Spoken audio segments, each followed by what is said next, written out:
He held Karina's arm lightly as they stepped out of the restaurant, the warmth of the evening wrapping around them like a congratulatory embrace. The place behind them glowed with prestige. Glass walls, soft golden lights, people who smiled too eagerly when they recognized him. Alexei barely noticed anymore. Success had dulled his senses. Luxury had become background noise. Karina leaned closer, laughing, her perfume sharp and expensive. "You know," she said playfully, "most women would kill for this kind of night." Alexei smiled out of habit. They'd get bored of it soon enough. They walked toward the curb where his driver waited, the street busy with late traffic and pedestrians weaving between headlights. Cameras flashed somewhere to the left. Alexei instinctively straightened his shoulders. Then he slowed. Across the street, a woman was walking carefully, one step at a time, as if listening closely to her own body. One hand supported the curve of her lower back. The other rested over a visibly pregnant belly beneath a simple beige coat. Her hair was pulled back loosely, a few strands escaping near her face. She was smiling, not for show, not for anyone watching, but genuinely, in response to something the older woman beside her had said. Alexei's breath caught. For a second he told himself it couldn't be her. Too many women in the city, too many coincidences. But memory has its own precision.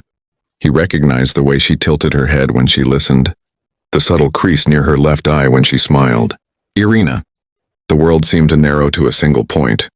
The traffic noise faded into a dull hum. The laughter around him blurred. His feet stopped moving entirely. Karina noticed immediately. "Alexei?" she asked, following his gaze. "What is it?" He didn't answer. Irina and the older woman stopped at the curb, waiting for the light to change. The older woman, her mother, Alexei realized with a jolt, touched Irina's arm and said something that made her laugh softly. The sound, faint but unmistakable, cut through him. It was the same laugh she used to have in their kitchen late at night, when money hadn't yet turned into a wall between them. The light changed. Irina hugged the older woman, said goodbye, and began crossing the street alone. Toward him, Alexei felt his pulse race. He took an involuntary step forward, then stopped himself. Karina's hand tightened around his arm. "Do you know her?" Karina asked, her voice suddenly cautious. Irina looked up halfway across the street. Their eyes met. There was no shock in her expression, no visible pain, just recognition and something steadier beneath it.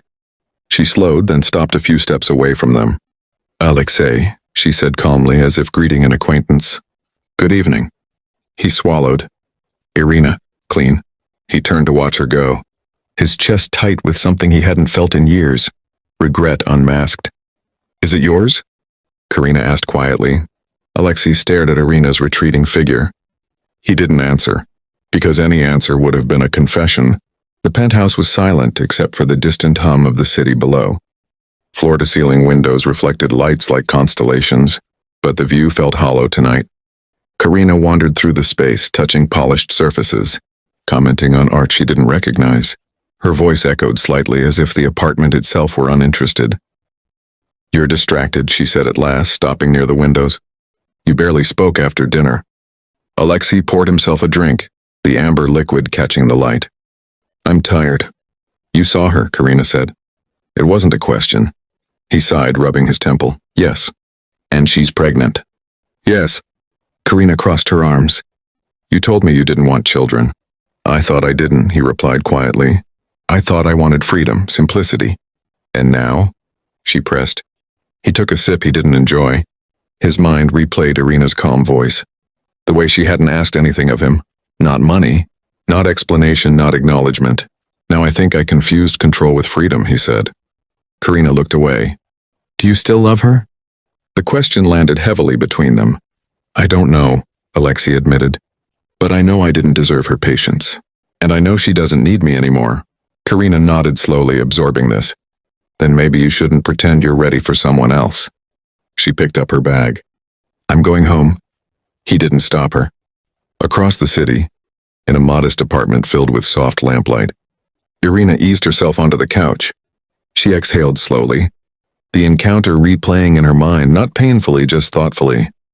Her hand rested on her belly as the baby shifted, a reassuring reminder of what mattered now. She hadn't crossed the street looking for closure.